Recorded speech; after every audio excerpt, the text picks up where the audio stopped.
handle everything currently digitally. This is our digital adjudication system. If you have multiple ICCs, ImageCast Centrals running, they all write the data to a network drop location, and you can have multiple adjudication stations for multiple teams to handle the outstacked ballots. This is a typical voter intent issue where they didn't fill out the ovals completely, they just made little tick marks. It's what's called an ambiguous mark. And what we're saying is we're not sure what the voter intent is, but we're going to allow the adjudicators to make that call based on any kind of state statutes. So right on the screen, I can go ahead and say, you know what, the voter meant to mark this. They wanted those votes to count for those candidates. I can do the back page. I'm not going to fill all of them in here. And then I hit complete. It's going to go on to the next ballot. And this is another classic one where the voter has circled the names instead of filling in the ovals. Any ballot that needs to be looked at will show up automatically on the screen. Some key things here. This is a great tool for doing things like audits and recounts.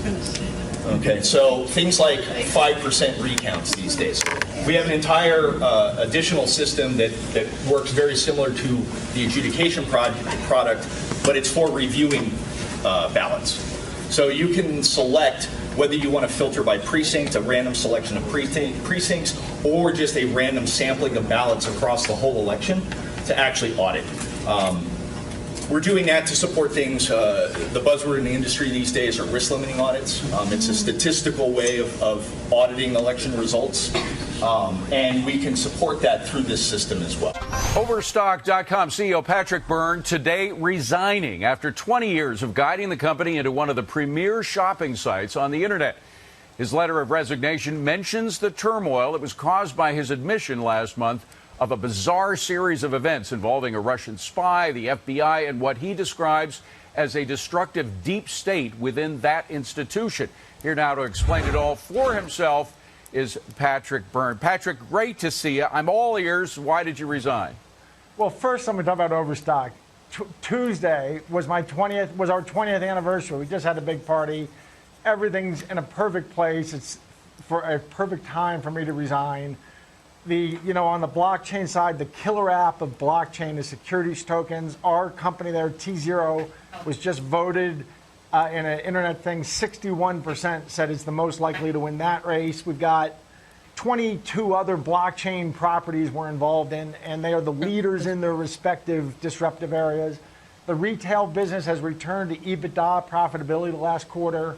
Everything's, once I stopped trying to chase the monsters who lose $3 billion and said, we're just going to focus on being this technological masterpiece and make money. And I think we have the most successful, the most numbers of GAAP profitable years of any B2C e-commerce company I know of. I really do. And we did it on a dollop of the capital that everyone else had. So all of that's in a perfect place. Here, but there's this other issue, and no, I'm not getting chased out. And the board, this is me ejecting, and I have to. I have to because I've been warned that if I come forward to America, that the apparatus of Washington is going to grind me into a dust. And that's going to happen, and I have to get that away from the company. It's only right.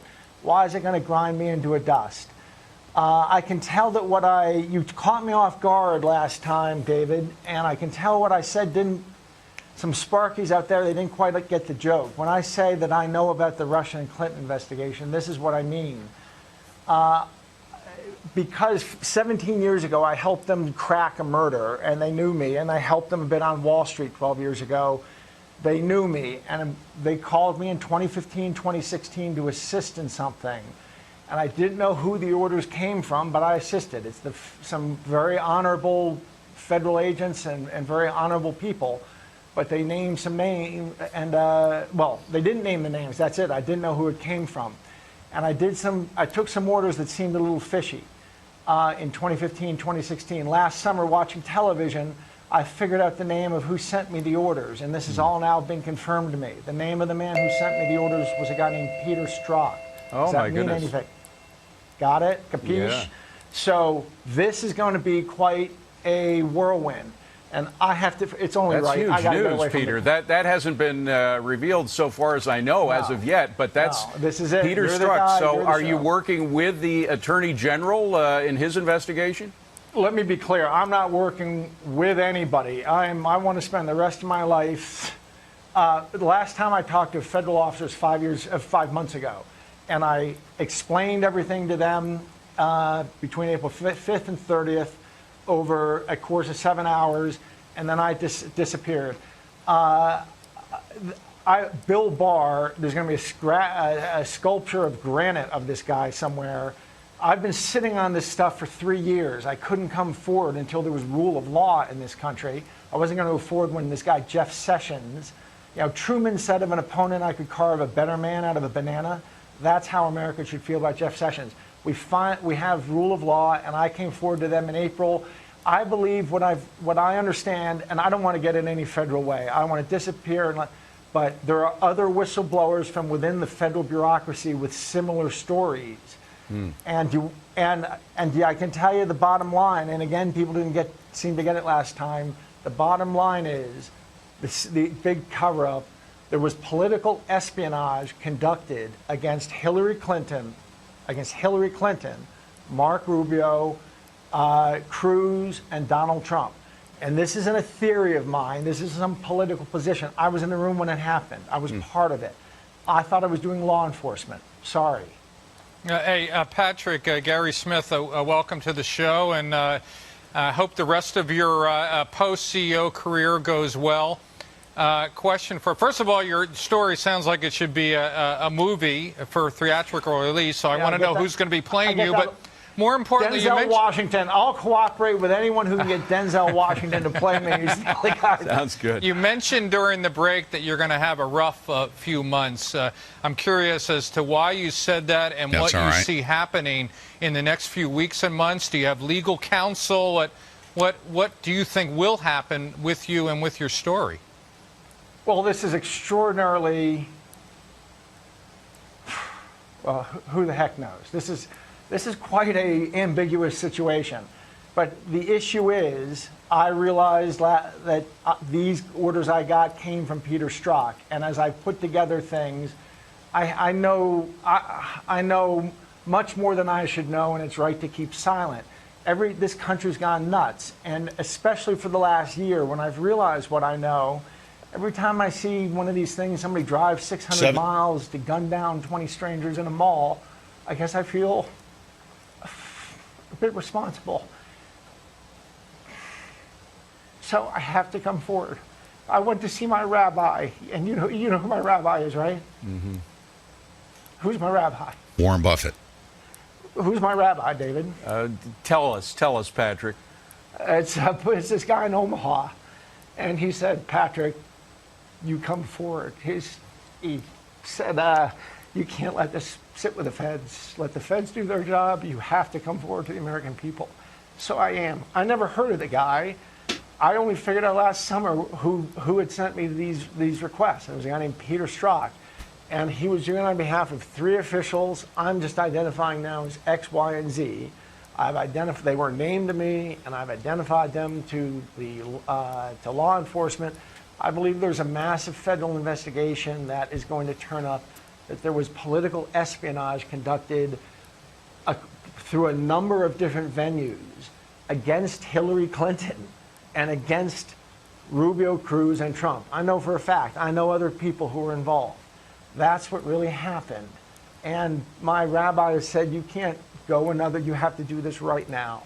People are killing each other in America. This is my Soylent Green and his people moment or whatever. That's the truth. And Patrick, I'm just curious, I'm sure this was a very difficult thing for you to come to terms with and to deal with it. All right. At risk for you personally. How do you see your life unfolding after this? I mean, you gave up your CEO position. I understand why. You have to do what's right for the shareholders. But making a decision to get involved in this has, cost you a lot. Well, what can I say? I guess what that's not the main event. And Buffett and I talked about that. And he actually said, the analysis here, Patrick, is what's good for the country. It's not what's good for you. It's not what's good for What a this, patriot. It's what's good for the country. You have to do this. So I did. My life, if you want to know what, I have literally been warned that I was warned about 9 months ago, if you come forward Washington, D.C., everybody in Washington, D.C. is going to spend the rest of your life trying to grind you into dust. And I'll tell you something else that'll come up. I believe I was offered $1 billion bribe to keep quiet. So I was, in the sense, so we'll leave that to the federal investigators. By the if way, you want to know what Patrick, my life, if you want to know what my life's going to be, listen to Warren Zevon, Money, Guns, and Lawyers. That's my life. Yeah, Patrick, you mentioned your rabbi. Without revealing too much, were you talking about a man named Buffett? Yeah. Warren Buffett, who we should mention, So, by the Patrick, way, you worked with Warren Buffett. He acted as a mentor for you. Have you been taking advice from him on a regular basis you guys, now about all that? And when I say leave a comment down below, and yes, leave it in the chat room, but most importantly, leave a comment down below today's episode in the comment section, not in the chat room. That really just opens it up. People engaging and commenting, it breaks the algorithm. Okay. Just once on this. Hashtag death to the deep state. One of the great tailwinds in my life is I met him, pardon me, for being verklempt. It's understandable through all, Patrick, when you think of all you've been through. 13, but just finish. Go ahead. I met him when I was 13, and I call him Rabbi. If he'll call me, he'll leave a message. Tell Patrick his rabbi's calling. And we have that. That's probably the right way to describe our relationship in a way, although neither of us are Jewish. And he gives me advice. And I went to see him on June 20th, I think it was. And he told me, you have to do this. I've been trying to do it gracefully this summer. And anyway, go ahead. Zach, so Patrick, go ahead. you're the CEO of a company that you started. You have a board. You have shareholders. You've got employees. And I've just got to ask you, why were you involved in any of this, whatever any of this is? And I don't really know how to make heads or tails of it, although I'm sure it's going to be fodder for every conspiracy theory known to man. But why? I mean, you're also a CEO, and you have a fiduciary responsibility. You could have just said, look, this is not my lane. I'm not going there. And that's not an appropriate division of labor. That would have been an absolutely honorable and legitimate thing to say. Well, I'm a citizen, too. I'm a flag-waving hippie like Jerry Garcia. I'm a citizen, and I think that as a citizen we have duties, too. And if everybody helped out a little bit when they had a chance, life would be much easier. I've helped out twice in my life. Once when a friend of mine got murdered, I helped a guy named Brian Williams, and if you Google his name and mine, you'll find There's his no story. comment section? Mine was murdered. I helped the feds bring the murderer to justice, Okay. and it was my honor Okay, to help that's them bring fine. the murderer to justice. And I helped them back 2005 to 2010 take down Wall Street. And both of those. I shouldn't even read the chat room. Somebody's asking, who is this guy? Anyways. Both catching my friend's murderer and taking Mods, on take Wall care of that, Street please. Were consistent with my values, and it was my honor to help the men in black then. And it was just this third time they came to me. And I got some requests. I didn't know who the hell it came from. And it was fishy. And 3 years later, I'm watching television, and I realized who it was. It was Peter Strzok and Andy McCabe, and that's who these orders came from. By the way, just to make clear, that's not a Make America Great hat exactly, is it? No, it isn't. What is it? Make America Grateful Again, correct? Right, with a Grateful Dead Steely. Okay. Look, when you see these lights or so. Yeah. Right. Patrick, Jonathan, go ahead. Patrick, very briefly, it's Jonathan Honig. Thank you for being with us. I think to Zach's point, you were CEO of a publicly traded company. You started the company. It's hard to see how some of this didn't have some impact on shares. I know there was a Deep Capture, which is a website that you were involved with that had some legal troubles. Mine. This might sound a little curt, I sir, lost but- a suit in Canada. It lost a lawsuit in Canada. You're a journalist. You're supposed to defend the First Amendment. I didn't even have to do that. I have the same journalistic protections as the laws protect you. I didn't even have simply to fight for free speech. I took that case on in Canada. You're a journalist. You should stand up for me on something like that. Well, let me ask you just briefly, because you were, as the CEO, the person who started the company, this might sound a little curt, but how does it feel to see the stock rally when you step down? Oh, what a jerk. Well, there's this very odd, I feel great about it because not only am I a shareholder now, and as a shareholder, I think I can actually tell you, given that what I've done,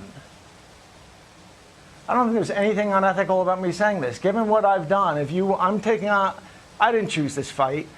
I'm doing it. If you want to help me, go buy your daughter a rug at Overstock.com. If you want to help me out, because the entirety of Washington, D.C., even though I've left the company, is going to be coming after who the heck knows. What's your question? It seems silly to me. You're a journalist. You should be smarter and stand for principles more than that question illustrated. Of course you have duties as a citizen, even when you're CEO. I never involved the company in anything. The company is completely unrelated. I have, extracurricular activities. I skydive, I surf, and twice in my life, when a friend of mine got murdered and when a bunch of goons on Wall Street, I figured out what they were doing. I helped the federal government take them down. And when they told me that they needed my help with this, and I thought I was helping with legitimate law enforcement, I helped them. It turns out I was a tool in a game of political espionage. I didn't know that. I only figured it out last summer. I thought that I was doing something legitimate, now, this was broadcast on Fox Business originally. This is the best breakdown of exactly what he did. He'll probably, we'll have to talk about that for a little bit. And he's going to be coming on in about 32 minutes. A tiny little thing on the side that took me a little bit of time away from the office. And it turns out it was political espionage. I only figured it out a year ago. Yeah, Patrick. And by the way, for those who don't know, hold on a second, guys. Who was asking that question? What's the name of that fool? That was Jonathan Honig. But let me just say, hold on a second. Let me just say before things get too out of control here, that Patrick Byrne is one person who has never focused on the day-to-day movement of his stock because he realizes how mercurial that stock movement can be. So, Patrick, in defense of your stand with regard to the stock, that's a long-standing one. But what happens now with regard to the whole blockchain that you have brought into Overstock as a part of Overstock?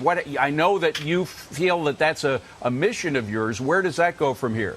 Oh, that's great. I've had an idea that this is probably coming since last July, since I put the jigsaw together. I didn't see there was any way that something like this would let's say, likely happen someday. Who the heck knows? I've been preparing very carefully. These companies, are some of these companies, if they existed before we started them, it's just like some young guys, some Java monkeys with a blockchain idea. Hey, let's build a blockchain central bank. And it's like the show Silicon Valley. If you're ever sitting in it's like a bunch of guys like that. Okay, here we go. We would show up. Welcome to the show, sir. Pete, thanks for having me on, sir. I appreciate you coming on. Just to let you know, I was one of those individuals that you were talking to when you said, people were just not paying attention to what I was saying in those previous interviews. You were on Fox Business. Well, I paid very close attention because right before we came on air, I told you I was involved with some wranglings with the deep state myself, unfortunately.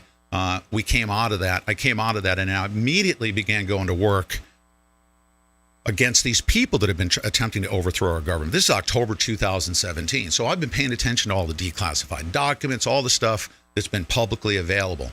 So when you spoke, I listened very closely, and you were connecting a lot of dots. So I look forward to talking a little bit about that. But, sir, first of all, thank you for your service to our country in many different regards. I really respected, your position as a big tech. I called you a big tech mogul, of course, with Overstock CEO or Overstock.com as a CEO.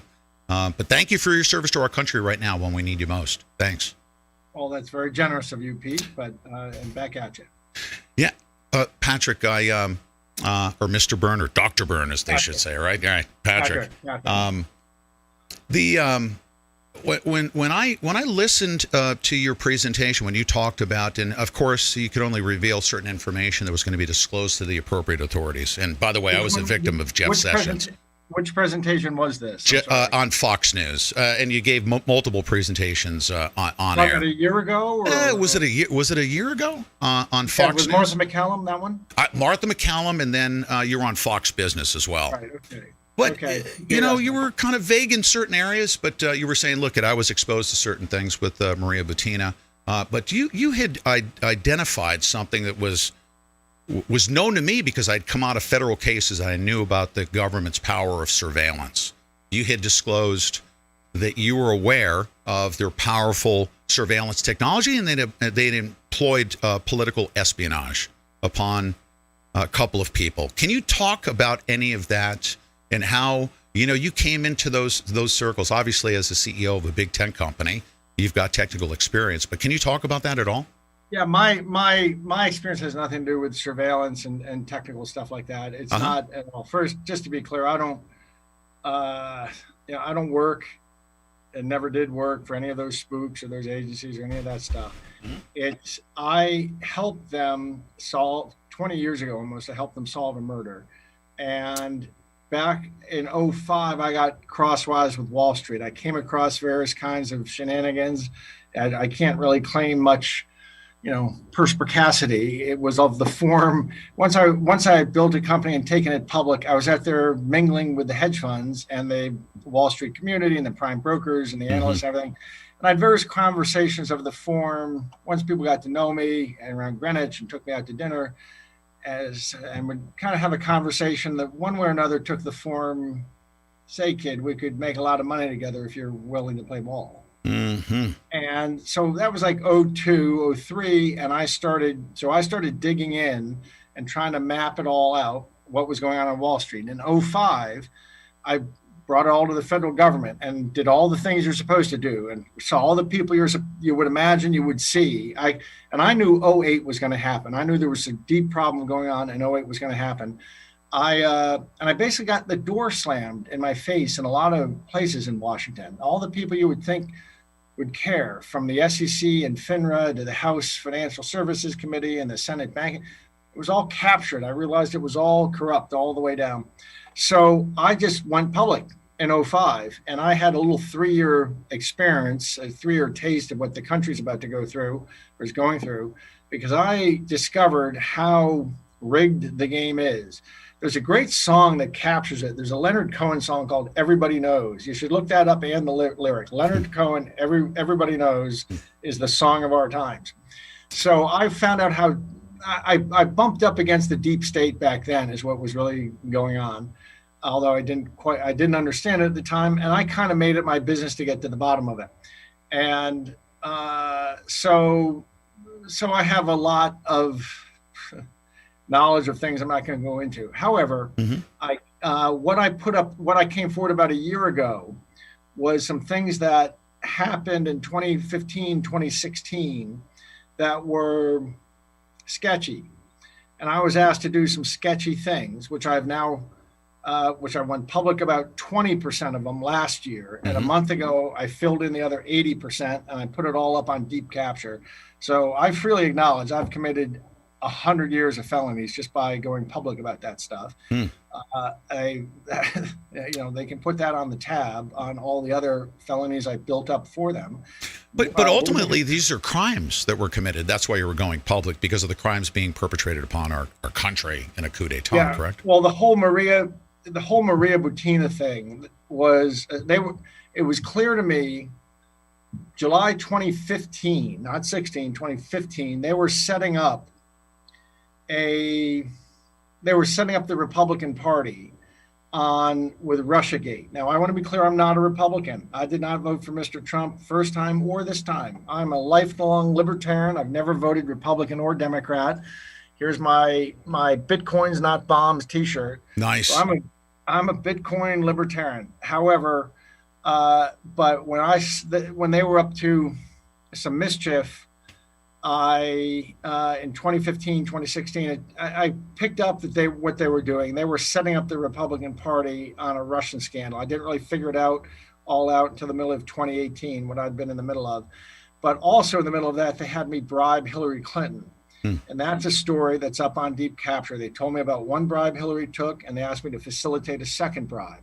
And I facilitated the second bribe, and then the whole thing was I was told to forget it all.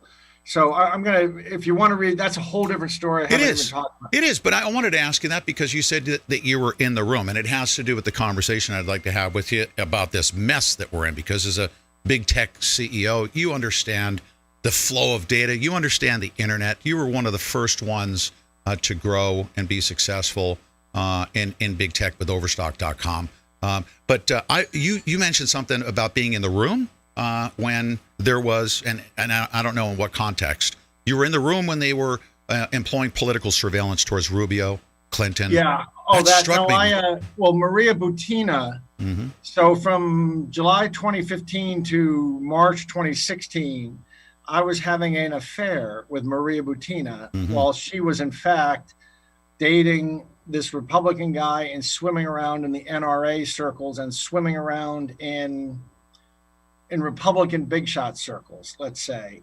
And I had a reason that I let them know about her. She was inviting me to Russia, and I have a very low level security clearance, and I had to call that in. So the feds showed up, and they knew all about Maria from July 2015, I can promise. Mm-hmm. And they knew all about not only these meetings she was having, they had me facilitate at least one of them. They knew about them all beforehand. There was one Republican presidential candidate who asked to meet me, one of the minor ones. I'm not going to mention who it was because there's no reason to reveal that name, but I let them know, and they said, why don't you bring Maria and it will make your stock go up back in Moscow when they understand you're connected to people like this. So I brought Maria to a meeting with a presidential candidate. I'm sure now with everything we know why, I know why they did that. They were able to then, I'm sure, conduct surveillance on him afterwards because he'd had that meeting with her. Right. It's stuff like that I knew at the time it was kind of sketchy, but also in the middle of all that, they had me bribe Hillary Clinton. And you want me to go into that? I don't think I've... No. As a matter of fact, we touched on it. I wanted to cover that, set the stage, because you know what? I so much appreciated the information you came forward with, and you've always connected a lot of dots for me. As a matter of fact, we can fast forward because I had assumed that President Trump, he signed an executive order. He was concerned back in 2018. He was concerned about election interference by foreigners and all that other stuff. And I just said to myself, I just hope that we have a team of people that are on this thing because we knew before the election something was coming. And I think that the administration suspected it. I've read a lot of the declassified documents. And then I literally walked up getting ready for this interview.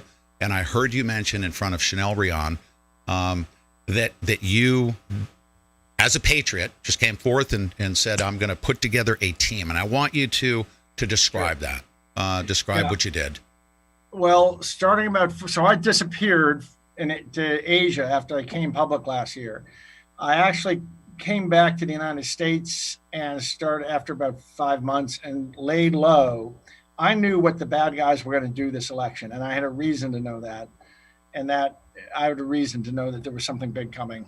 I won't go into right now. Mm-hmm. And in August, July and August, I started funding a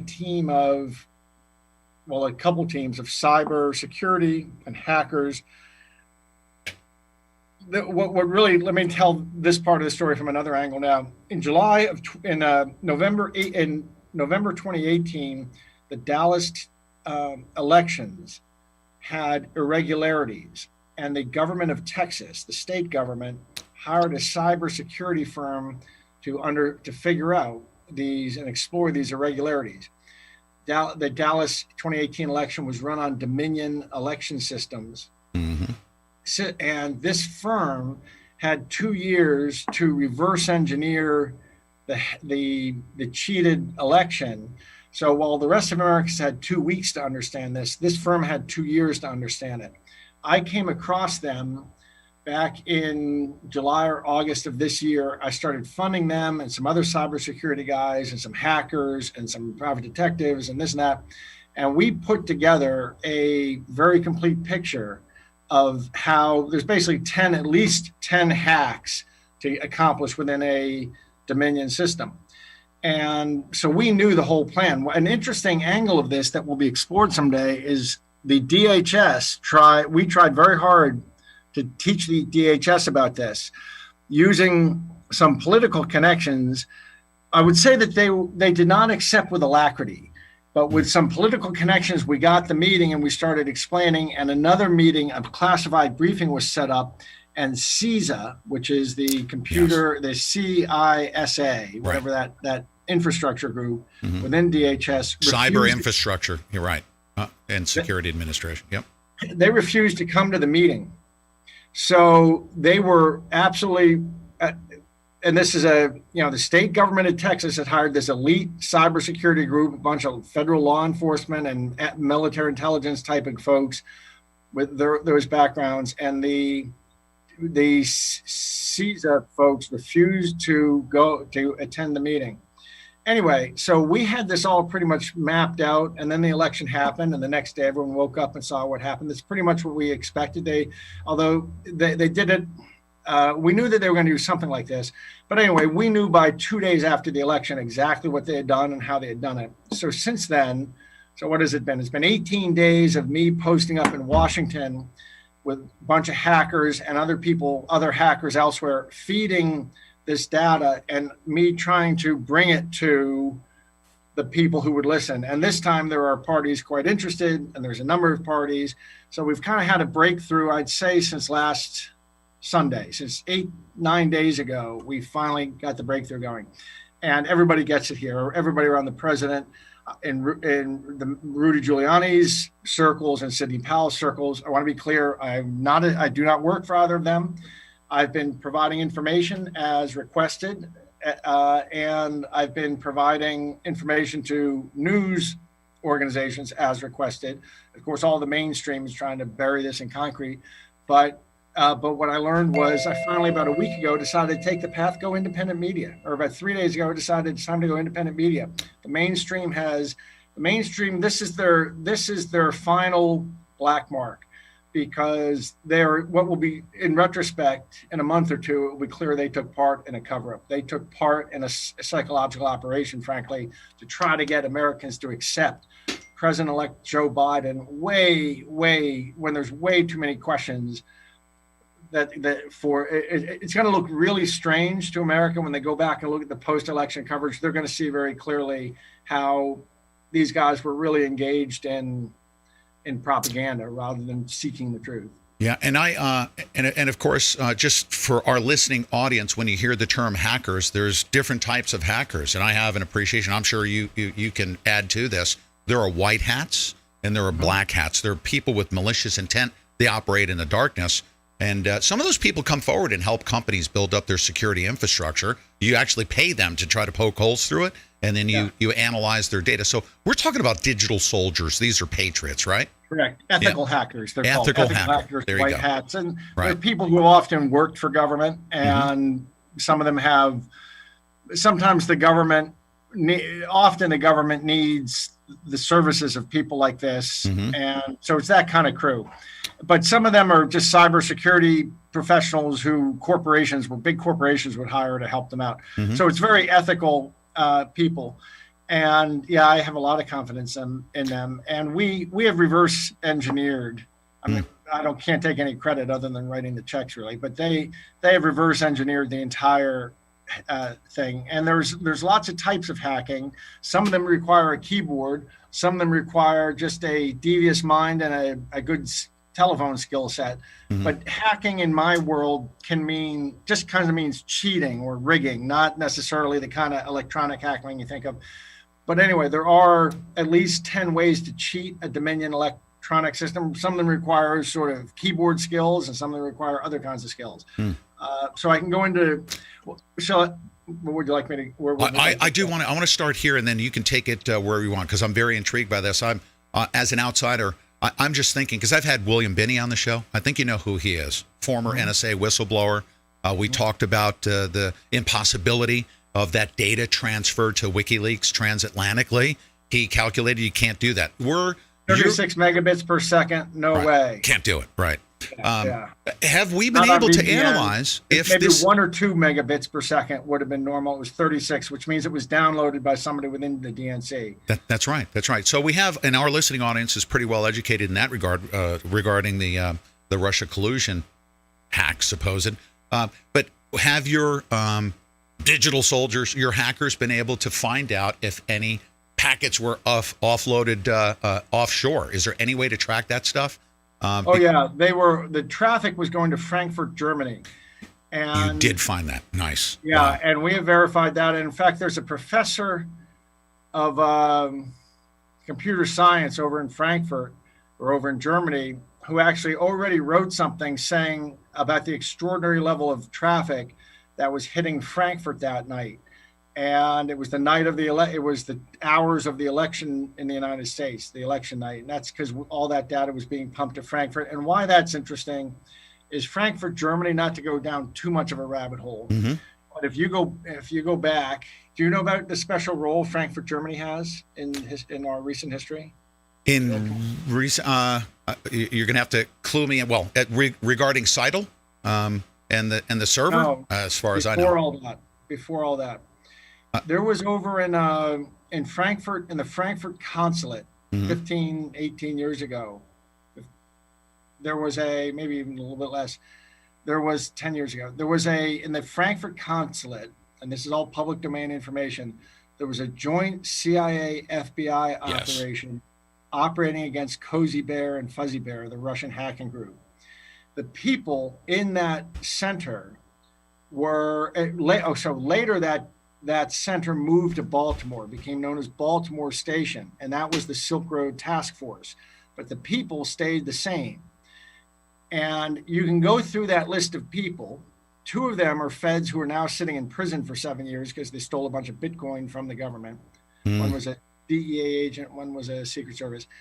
There was also a guy Rosenstein was authority over all this. There was a guy who, his name is Pianka or something like that. He was one of the 2 who went and interviewed Michael Flynn years later. And there was another guy who went on to start up CrowdStrike, which is basically the Democratic's cybersecurity group, who the DNC, when they got hacked, paid to come on in and write a report that said Russia did it. So there's something odd. There's something already about Frankfurt, Germany, that in these circles, and what we know is the data from the U.S. elections was being all pumped by the machines that we've been studying to Frankfurt, Germany. So that's just another. I haven't had time to go further. That's going to take feds and so forth. Sure. I know that somebody in one of my colleagues in this sort of Bad News Bears kind of motley crew of folks, actually, I can tell you, when we found that data going there, that this person informed a friendly congressman. That congressman called President Trump on an open line and told him about it and sent him a photograph of some things he needed to find out, all in the open, which was a mistake of that congressman to do. 12 hours later, those servers in Frankfurt were seized by men in U.S. Army uniforms. I can't tell you, it's not clear at all who did the seizing. No one's really taking responsibility at the moment, but it's not clear who really did the seizing. So there's a whole Frankfurt angle to this. I don't want to go down any deeper. I don't really know much deeper. No, that's fine. Because technically, really, and I consider our audience to be pretty well informed because we've been covering this every single day since the election. We live streamed it all the way through, so we've been covering every angle. So here we see, and I'm learning that when you offshore it, all of the manipulation per se and the vote changing can take place offshore, because I heard the Dominion guy yesterday on Fox News say, oh, there's no physical way that the machines could alter votes. You cast a ballot and then it will show up and give you a receipt for it. I'm thinking to myself, why isn't that Fox News reporter saying, has any of this data been offshored? And then when the information came back, the algorithms that are applied, from what I understand, they have to calculate how many people showed up, cast their votes, and they said we need X number of ballots to be scanned back through or whatever it is in order to stay ahead of the curve. What was your team able to see as to that interaction between the offshore stuff and what happened in the precincts? Well, great questions. I'm not ready to go into That's fine. that. That's fine. However, I can tell you that it's not at all the case that all the manipulation goes on over there. A bunch of the methods go on over here. Okay. So I can address that. Let's keep whatever's publicly available is fine. Yes. Okay. Okay. So think of it as this, in this way. There are 3 different buckets of things to understand. One is the technical functionality of this these election systems, the Dominion election systems. And by that, I mean, they were built because they were built by Hugo Chavez in order to make himself El Presidente for life. They were built with functionality you would not imagine any legitimate voting system would have. For example, precinct administrators of the system can do all kinds of things, like they can drag and drop votes to the candidate of their choice. And this isn't a theory, it's in their instruction manual on how to do it. For example, they can actually drag and drop votes and allocate votes. They can generate blank ballots. They can do all these admin overrides that really destroy election integrity. What's even worse than that you do want to understand, if you want to understand the foreign involvement here, is this, and nobody in the press has picked up on this yet. These Dominion servers are widely infected with a type of malware called QSnatch. And what QSnatch is a credential stealer. I saw an article, some geek article, that said 75,000 Dominion servers are infected with it in the country. Well, that means that if an administrator or poll worker in any precinct logs on to the machine and is one of the ones infected, their credentials get zapped and sent out on the dark web where they're for sale, or there's somebody in Xi'an, China, at their military hacking base has them, and so they can now log in. So it's bad enough that in Maricopa County, Arizona, some precinct worker, the administrator, has the ability to do a bunch of mischief and slide votes around. It's especially bad that some guy who steals his credentials from China can log in to Maricopa County, and that guy in China can move the votes around. That's horrendous. Wow. So that's one. And there's absolutely Chinese involvement in what's going on here. I'm going to stop there, but there's absolutely that kind of Chinese involvement. How soon did your team detect? Did you notice this stuff happening real time during the election? Were you able to take a look at that data then, if you don't mind me asking? And anything that you can't share publicly, obviously, I'll respect that. But we saw the traffic the night within 24 hours. We had put really in broad outlines. We had put everything together in 20, and we saw the traffic that night and everything. The traffic going to Frankfurt. So that's one set of things to understand, things like that hack. Now, and let me give you another aspect of that if you go up to the voting booth and with your ballot all filled out, and you turn it in and they feed it into the machine, if the machine says, "Oh, I find this hard to read," it gives you a warning sign. Now, the precinct worker will tell you, "Honey, you can take it and fill it out again and go stand in the line for an hour, or you just hit this green button. Hit the green button and your vote will be adjudicated later," meaning humans will look at it and they'll decide what it is. They'll see what you were trying to mark and it'll be okay. It'll go in. And 95% of people, if not more, are going to just hit the green button. What that really does with your vote is it adds it to a pool, and a pool accumulates of these adjudicable votes waiting to be adjudicated. But the admin can come by and grab, there's 900, at the end of the day, there's 931 of those votes waiting and adjudicate them. He can just come by and grab them and drag and drop them to Joe Biden, which is why you might see this sudden spike of 983 Biden votes, or in some cases 25,000 or 130,000. That's the functionality. Now, no legitimate machine would have that functionality, but set that aside. We get to bucket number two. Bucket number two is the lived experiences of the people who voted and who worked in the precincts, volunteered. And we have hundreds of affidavits from such people. We were the first I knew of out there with investigators collecting these affidavits and such. And we have this wonderful grassroots army to which I wish to tip my hat. Oh. And they all have different leaders, and those leaders and their leaders are in contact with me. And then when we need something, we need in Michigan somebody who knows about this, and this, and the word goes out through the grassroots army, and 12 hours later we have everything, we all the examples of that we need. So it's a real decentralized, it's really digital warriors, as General Flynn. Yeah, digital soldiers, that's right. Yeah. Digital soldiers. So, and I'm using Maricopa as just an example. you have those experiences, and the workers in these Maricopa precincts were told, get all your ballpoint pens out of the room on the morning of the election. All of them had to be taken out, and they were all replaced by Sharpies. Have you heard about the switcheroo regarding Sharpie? Yes, Sharpie Gate, they call it. Yep. Sharpie Gate. Well, that makes it funny. It's so deep in it. I'm so deep in it. I'm not paying attention to what's what's in the up above and what's bubbling into the public. But that seems kind of funny. What's all this Sharpie? Well, what it's about is about that thing from the first bucket. If you fill out with your Sharpie and it bleeds through and you go to enter it in the machine and the lady says, hit the green button, and you do it, that means at the end of the day in that Maricopa it's precinct, in that adjudication pool? It's supposed to be, but instead it's a drag and drop pool for the guy to give to Joe Biden. Wow. So if people were doing the mischief that I described in the first bucket, you would expect the people who vote to experience a certain set of things, and the people who work there to experience a certain set of things. Well, what do you know?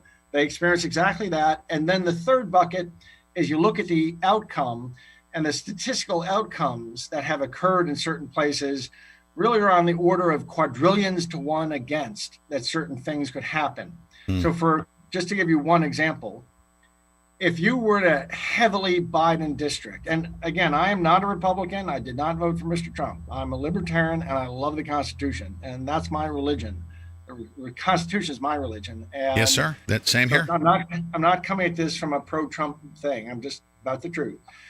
If the outcomes that occurred, if you were just theoretically an intensely Biden district with 96% support for Biden, and you had 100 people come in and vote, the chances that 100 people in a row would vote for Biden would be 0.96 raised to the 100th power, which is it's 1.6%. So it's 60 to 1 against. The chances that you would have 1,000 votes in a row would be something like 2 quadrillion to 1 against. The chances you could ever see something like 123,000 votes in a row for the same person are, you and I could be told, I could tell you go pick some grain of sand anywhere on any beach in the world, and I'll go pick some grain of sand. What are the chances that we pick the same grain? It's almost as close as you can get to zero. So the point is, these three things line up: the technical capabilities of the machines, the lived experience of the people who went and voted in these districts, and the statistical results all dovetail together to tell this ironclad story. Now we're going to, obviously, the courts are going to get involved, and going to the courts, I'm listening to Alan Dershowitz. We have to prove two things. Number one, is it possible to manipulate these votes? The attorneys have to establish that. And then secondly, and most importantly, he said, we have to establish, did it happen? Now, what you just described to me is that, and I'm going to ask you about the forensic aspects of the evidence that's going to be put forth to Rudy Giuliani's team and Sidney Powell's, but you just described to me that the burden of proof is going to be on them to prove statistically that this could have ever happened. They're going to have to. Well, that's not how I would break it up. I would say Rudy. I'm sorry, what's his name? Dershowitz's not Rudy Giuliani has to prove it. Joe Biden needs to prove that he had those circumstances take place with improbable statistics. It's impossible that those circumstances occurred. Yeah, I would say it this way. I would say it this way: that Dershowitz, if you got to prove, could it happen and did it happen? Yes. The question of could it happen is addressed by bucket number one I just described. Yes, sir. That the machines have this functionality. The question of did it happen is proven by buckets 2 and 3. The lived experiences of the people who worked and voted in these precincts and the statistical outcomes all prove it did happen. So together, all that information fits just hand in glove perfectly. What about these stacks of ballots that we heard about? That was also thrown into the mix as well. If they said, we need 10,000 pre-filled ballots, quickly get those to us so we can scan those. Have you been able to find out anything in that regard? Do we have any affidavits? Yeah, we have hundreds of affidavits from people who saw different glimpses of different things, and when you put all those affidavits together, that's exactly what you get. Here's the big thing: it's going to make you puke, but the Democrats are right about something. The Democrats are right. So I'm not a Republican, but I'm really not a Democrat. The Democrats who've been saying there was no evidence of widespread fraud, are missing the point. But they're right. There wasn't that the fraud was widespread. It was narrow and deep. And the bad guys picked 6 places to do it. And what they realized that if you cheated like crazy in 6 counties in America, you could flip the states that they are in and hence flip the electoral college and hence steal the nation by stealing six counties. And those are Atlanta, Philadelphia, Milwaukee, Detroit. Maricopa, and Clark County, Nevada. Those 6 counties, and the first 4 of them are heavily black. And I believe they did that because I think that the goons on the left have been using the black community for my entire lifetime. And they did that. It isn't that the black people cheated. The people who cheated were the people running the systems, and maybe people over in China and other places did the cheating. The black people just did the voting. But so they did that. So when all this gets exposed, people are going to they're going to say, "Oh, you're trying to suppress black vote." Well, I will have nothing to do with anything with any racial element. I'm a huge anti-racist. Well, I'm a non-racist. But what they're going to try to do, like they always do, is hide behind black people. It's like in Vietnam, when the Viet Cong would go into a village and shoot at Americans from the village, or they do it, Al Qaeda would do it in Iraq, that they would shoot at Americans from a mosque. And so when we counterattack, we had to hit the mosque. Well, the bad guys cheated the hell out of these 4 predominantly black cities, and then Maricopa, which is Hispanic, Phoenix, Greater Phoenix. And they did that so when all this starts to get exposed, they can hide behind this bromide. Oh, you just are trying to suppress the voting. Disenfranchising the 7 million voters, so on and so on. Yeah. You know, and I want to be respectful of your time. I have a really important thing to talk about. And sir, if there's ever an opportunity to invite you back on to talk more about this, because I think that you're going to offer some solutions, and I know how, and I'll bring it up in a second. Based on what you've seen so far, forensically, do we have enough evidence right now? If you're not an attorney, but if you went and spoke to the judge, you said this election was rigged, it was manipulated. Do you have enough evidence right now? 100%. 100%. I've had that evidence for 16, 17 days. It's a matter of teaching the lawyers. Right. And these lawyers are smart and wonderful. And I don't work for Sidney or for Rudy or for his mayor. I'm a concerned citizen posted up with a command base. Yes, sir. And a bunch of these people getting this. I'm making it available to the press and to the lawyers who want it, is how this is working. So I pay my own way. But yeah, it's 100. I could get in front of a judge, and in 20 minutes, if I could bring in some hackers and explain stuff in my own language, there's no honest judge in America who wouldn't get it. It's open and shut. The only question at this point is the legal process. And can the legal process, the bad guys are trying to pour cement over this whole election and bury it before any of this stuff gets out. But it's open and shut that this happened on a massive scale. Part B is law enforcement involved with your team and taking a look at the evidence. And I say that even retired law enforcement or skilled investigators that understand chain of custody. Oh yeah, we have a bunch of retired law enforcement and retired military intelligence and other forms of intelligence. Awesome. On the network. Yeah. That's great. Yeah. Okay. We even have retired judges advising and such. We have a whole citizens digital, but some of these people are very highly paid professionals that are doing the work. Yes, sir. Yeah. Concerned patriots. But by the way, politically, I call myself a constitutionalist, but ultimately a leave me the heck alonist. Don't mess with me. Don't take my stuff. You know, that's what I am. I'm a constitutionalist. I'm a constitutionalist. Yeah. Yeah. All right, sir. I thank you so much for everything that you've done. All of my hopes and prayers, of course, have been answered right now through hearing this. Now, on the other side of this thing, and we'll just touch on it because I think you can speak to this. You're experienced in the blockchain. I found out through my investigations the past couple of weeks about this QFS blockchain patent that the U.S. Postal Service has. There's a secure voting system. Is there a way that once on the other side of this thing, that through the blockchain and through this QFS thing, that we could actually secure, one person, one vote? It goes securely into, and I think you're gonna serve a very important role in that regard. I may serve nothing more than hiding out on a nuclear submarine the rest of my life. There you go. There's a company called Votes, VOATZ, and it's a blockchain voting systems company. It's been used in West Virginia for the military abroad. It's been used in Denver municipal elections and in the federal election in Utah this year.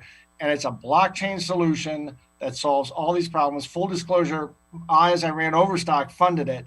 So Overstock owns a piece, but I ejected from Overstock. So I have no financial interest, and I sold everything I own in Overstocks. So because I knew that they were going to crush Overstock to get at me. So but anyway, there's a company called Votes that has the solution to all this. It's been around for 4 or 5 years. We funded it.